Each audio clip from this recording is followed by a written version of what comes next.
अस्सलाम वालेकुम। मैं हूं फैसल तारिड़। ईरान ने जी अमेरिका का बेड़ा गर्क कर दिया है। अमेरिका का पूरी दुनिया के अंदर एक भ्रम बना हुआ था कि अमेरिका सुपर पावर है। यह किसी भी मुल्क का सदर उठा के ले आते हैं या किसी भी मुल्क के अंदर रजीम चेंज कर देते हैं। इनके पास दुनिया के तेज तरीन फाइटर जेट्स, इनके पास एयरक्राफ्ट कैरियर्स है। इनसे पंगा नहीं लेना, इनके साथ बनाकर रखनी है। इनके बगल बच्चे, इनके इलाके के बदमाश अगर किसी से पंगा ले ले तो उनके सामने भी झुक जाना है।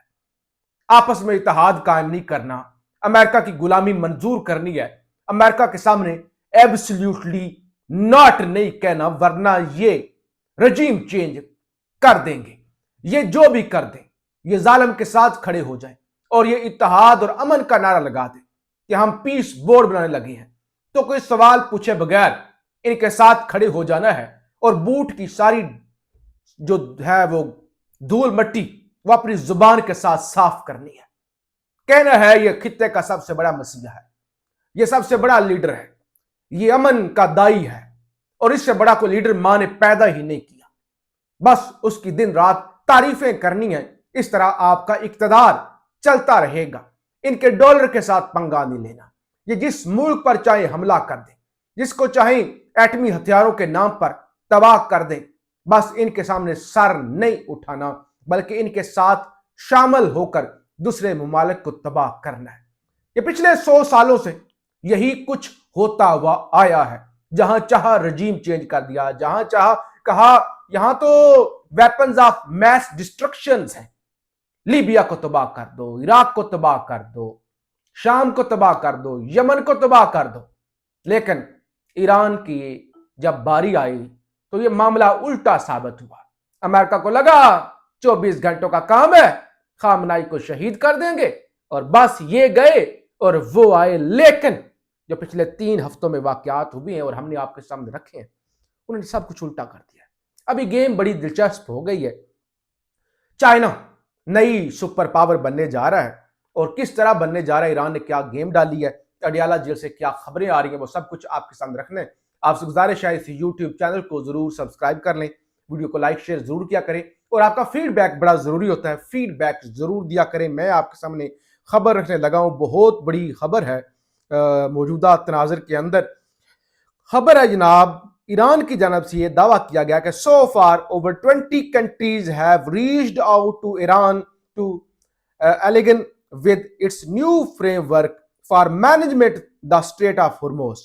If, as previously reported, Iran moves to make the yuan the basis for the transactions, something important is unfolding. A new global equation is taking shape.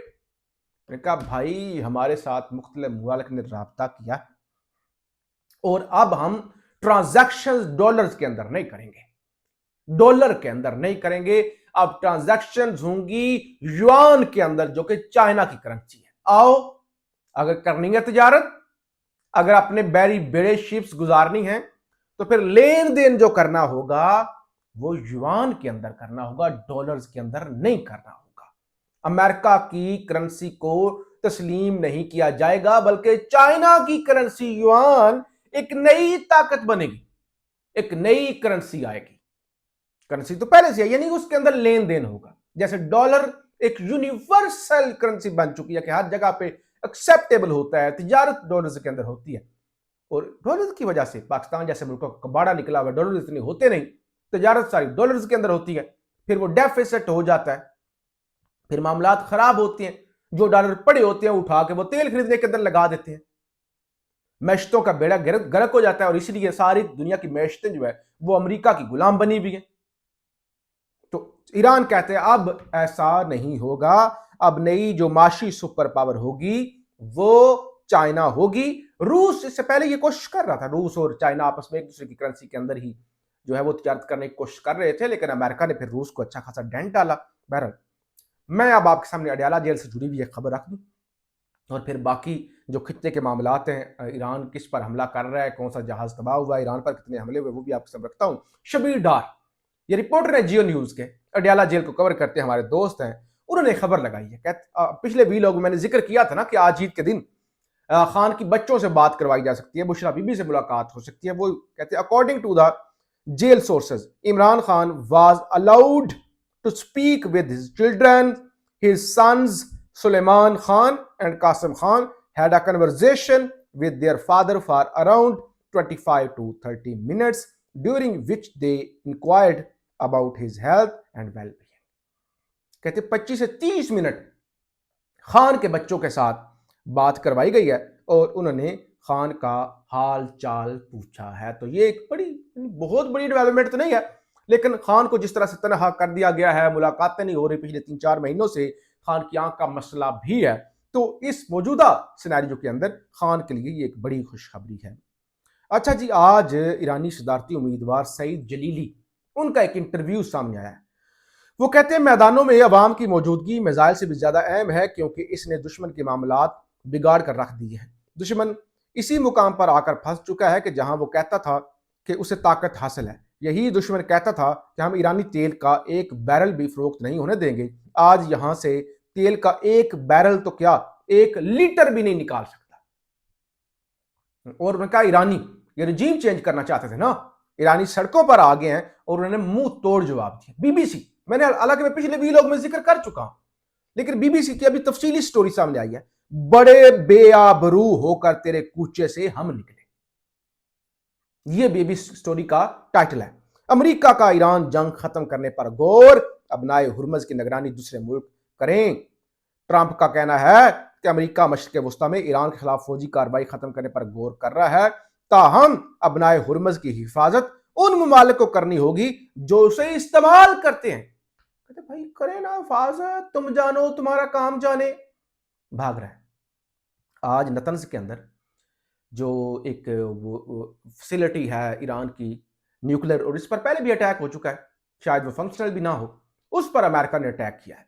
और शायद अमेरिका यही कहना चाह रहा होगा, समझना चाह रहा होगा कि हमने तबाह कर दी, जैसे जैसे वो नर लगा सके, वो देखो देखो हम एटम बम तबाह करने आए थे, न्यूक्लियर फैसिलिटी यूरेनियम वो हमने कब्जे में ले लिया, वो हमने तबाह कर दिया और हम जा रहे हैं। अच्छा जी, पासदानी इनकलाब का इजरायली F-16 मार गिराने का दावा। इससे पहले पतना के करीब अमेरिकी जहाज तबाह हो चुके हैं, इसराइली भी, और अब उन्होंने F-16 भी मार गिराया है। अमेरिका ईरान का जोहरी मवाद कब्जे में लेने के तरीकों पर गौर कर रहा है। CBS न्यूज, अमेरिकी अड्डों पर ईरानी हमलों से अब तक $80 करोड़ का नुकसान हो चुका है। वो कोशिश कर रहे हैं, और पिछले एक लंबे अरसे से कोशिश कर रहे हैं कि वो जो 450 किलोग्राम अमेरिका के ईरान के पास 60% अफजूदा जो यूरेनियम है उस पर कब्जा कर सके, तो अब भी वही कोशिश कर रहे हैं। पाकिस्तान से जुड़ी 2 खबरें और भी रख लें। फलक जावेद और सनम जावेद के बच्चों को अपनी मां से मुलाकात नहीं करवाई गई, बच्चे 2 घंटे तक जेल के बाहर इंतजार करते हैं ईद के मौके पर। और इससे पहले कल चांद रात 30वां रोजा शीरी मजारी को अडयाला जेल हुकाम ने कहा था आप ईद वाले दिन आ जाना, अपने दामाद हादी अली चट्ठा और ईमान मजारी से आप मुलाकात कर लेना। आज वो 2-3 घंटे अडयाला के बाहर इंतजार करती रही और उनकी भी मुलाकात नहीं करवाई गई। मोदी चारों तरफ कह रहा है, रूस के साथ भी राब्ते में, आज ईरान के साथ मसूद पज़ेश्कियान के साथ भी मोदी की बात हुई, ईद की और नौरोज़ की मुबारकबाद दी, ट्रंप के साथ भी राब्ते में है और उनको अड्डे शड्डे और वो सारी सहूलतकारी भी कर रहे हैं। तो मोदी यानी चारों तरफ से खेलने की कोशिश कर रहा है। Israel defence minister Katz warn that the United State and Israel will intensify their strikes on Iran in the coming weeks starting Sunday. यानी इसराइली कह रहे हैं कि हम अमेरिका के साथ मिलकर अपने हमले मजीद ताकतवर करने जा रहे हैं, जबकि बीबीसी कह रहा है कि अमेरिका इस खित्ते से अब भागने की कोशिश कर रहा है। यानी देखे ना, नेतन्याहू को भी अकेला छोड़ के, वो नेतन्याहू जिसका पता भी नहीं किधर है किधर नहीं, जिंदा है मुर्दा है। तो बहरहाल इस तरह से वो क्या कहते हैं कि अल्लाह जिसे चाहे इज्जत दें, जिसे चाहे जिल्लत दें।